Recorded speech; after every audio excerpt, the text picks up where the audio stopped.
Hello students, welcome to initiation of physics. Imagine, invent, inspire. Let's start it. अभी तक हमने पढ़ा था काइनेमेटिक्स ऑफ सर्कुलर मोशन और डायनामिक्स ऑफ सर्कुलर मोशन। ठीक है, तो आपको समझ में आया होगा जो मोशन के बारे में बताता है उसको काइनेमेटिक्स बोलते हैं और जो फोर्स जिसकी वजह से मोशन आता है उसे हम डायनामिक्स बोलते हैं। There are some applications of circular motion. ठीक है, कुछ एप्लीकेशंस हैं यहाँ पे। तो उसमें से सबसे पहला एप्लीकेशन हमारे पास है vehicle along the horizontal curve track और curve road.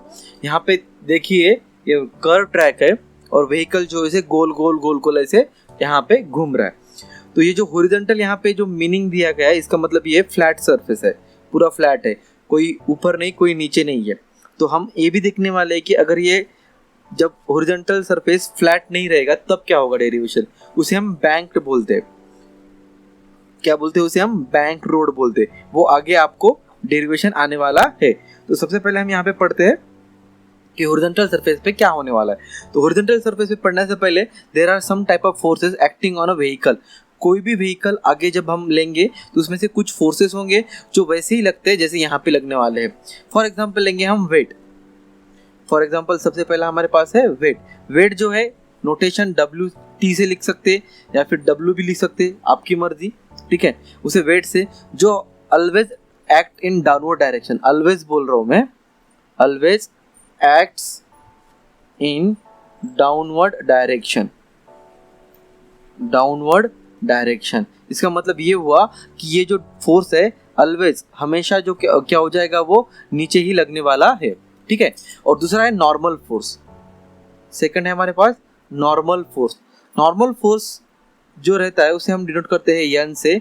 Always acts, always मतलब हमेशा, always acts in upward direction, always act in क्या, upward direction and perpendicular to the surface, and perpendicular to the क्या, surface. ये याद रखना जरूरी है आपको। क्या हो रहा है यहाँ पे, ये जो फोर्स है वो ऑलवेज परपेंडिकुलर रहने वाला है। और कैसे रहने वाला है, या फिर इसे नॉर्मल भी बोलते हैं। नॉर्मल का मीनिंग होता है मैथमेटिक्स का परपेंडिकुलर यानी नॉर्मल। ठीक है, तो आगे देखते हैं हम यहाँ पे। चलो एक व्हीकल ले लिया हमने, व्हीकल ले लिया।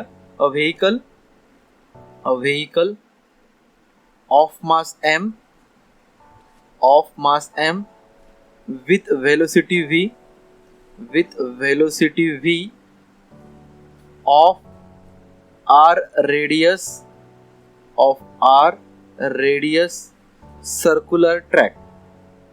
ठीक है, of r radius circular track। एक ही वर्डिंग में हमने सबको यहाँ पे डिफाइन किया। इस व्हीकल का जो मास है वो m है, जो रेडियस है उसको r दिया गया है। ठीक है, और ये फ्लैट है तो इसको कुछ हाइट लेने की जरूरत ही नहीं है। तो मास ले लिया, v ले लिया, सब कुछ ले लिया यहाँ पे। अब देखते हैं यहाँ पे फोर्सेस लगने वाले। यहाँ पे जो फ्रिक्शन फोर्स दिया है उसके बारे में थोड़ा आपको बता दूं। ठीक है, ये जो फोर्स दिया है फ्रिक्शन फोर्स, फ्रिक्शन फोर्स लगता कैसे है। सिंपल वे में देखा जाए, ये बॉक्स को अगर मैंने पुश और पुल कर दिया, ठीक है, बॉक्स को क्या कर दिया मैंने, पुश और पुल कर दिया। ठीक है, पुश और पुल कर दिया। तो अगर मैं पुश करता हूँ यहाँ पे तो क्या हो जाएगा, वो आगे चला जाएगा, डिस्प्लेस हो जाएगा। लेकिन जो नीचे उसको जो सरफेस पे जो फोर्स लगने वाला है उसे हम बोलेंगे फ्रिक्शन फोर्स। वो अपोज करता है, मोशन को होने नहीं देता है, इसलिए उसे हम बोलते हैं फ्रिक्शन फोर्स। ये मोशन होने नहीं देगा, इसलिए इन डायरेक्शन जो फोर्स लगने वाला है उसके अपोजिट डायरेक्शन में लगेगा।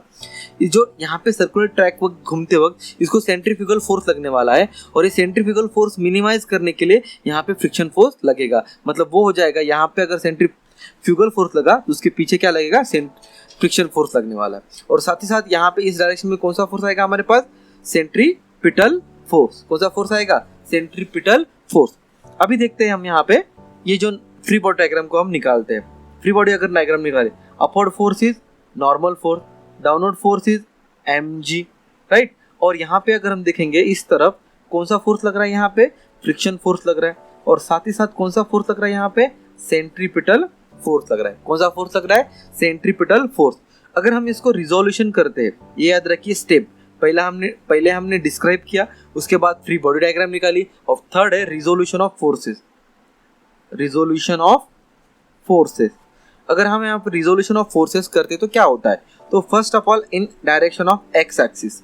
एक्स एक्सिस में देखिए, एक्स एक्सिस में क्या हो रहा है, दोनों फोर्सेस इस साइड है, ठीक है, दोनों फोर्सेस इस साइड है, तो FCP plus FS is equal to 0। इस साइड कोई भी फोर्स नहीं है। क्यों फोर्स नहीं है? ये जो फोर्स लगा सेंट्रीफ्यूगल फोर्स लगने वाला है, it is a pseudo force, इसलिए हम इसको डेरिवेशन में लेने वाले नहीं है। तो अगर हम देखेंगे तो what is the formula of FCP? mv² plus friction force equal to 0। ठीक है, यहाँ पे देखेंगे ये जो FCP रहता है वो निगेटिव रहता है, बिकॉज सेंट्रीपिटल फोर्स है, तो सेंट्रीपिटल इधर चला जाएगा, तो क्या हो जाएगा यहाँ पे? पॉजिटिव हो जाएगा, mv²/r। इसको हम इक्वेशन 1 देते हैं। अब लेते हैं हम y axis, along y axis, sorry along x axis होगा ये, अलोंग y एक्सिस लेते हैं। अब अलोंग y एक्सिस लेने के बाद हम यहाँ पे देखेंगे ऊपर है और नीचे है, तो ऊपर क्या होगा यहाँ पे? n is equal to mg, मतलब normal force is balanced by mg, normal force is balanced by mg, इसको इक्वेशन नंबर 2 दे दिया। अब क्या करेंगे? इक्वेशन 1 के साथ 2 को डिवाइड कर देंगे, डिवाइडिंग इक्वेशन डिवाइडिंग, ठीक है। तो इक्वेशन 1 क्या है हमारे पास? Fs डिवाइड बाय इक्वेशन 2 क्या है हमारे पास? n is equal to equation 1 क्या है इस साइड में? mv²/r, और यहाँ पे क्या है इक्वेशन 2 हमारे पास? mg, mm गेट कैंसल, तो Fs upon n equal to क्या आया हमारे पास? v²/rg। सो हमारे पास एक फार्मूला जाता है, Fs friction force is equal to n into μs, coefficient of friction. ये आपको याद करना है, ठीक है, अच्छे से याद कर लीजिएगा। फ्रिक्शन फोर्स का फार्मूला जो आता है वो क्या आता है। अब यहाँ पे देखेंगे हम Fs upon n is equal to क्या लिख सकते हैं हम इसे? μs। तो हमारे पास इक्वेशन का Fs upon n, Fs upon n, इसकी जगह हमने अगर μs रख दिया तो μs इक्वल टू क्या आ जाएगा? v²/rg, और v² इक्वल टू क्या आ जाएगा हमारे पास? rg μs। इसका मतलब ये हुआ कि v equal to √rg μs।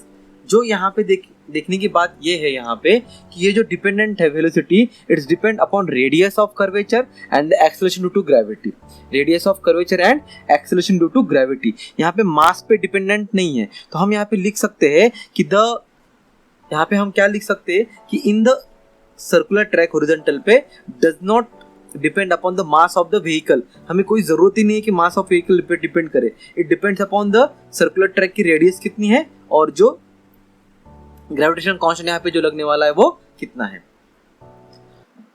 Thank you so much for watching this video.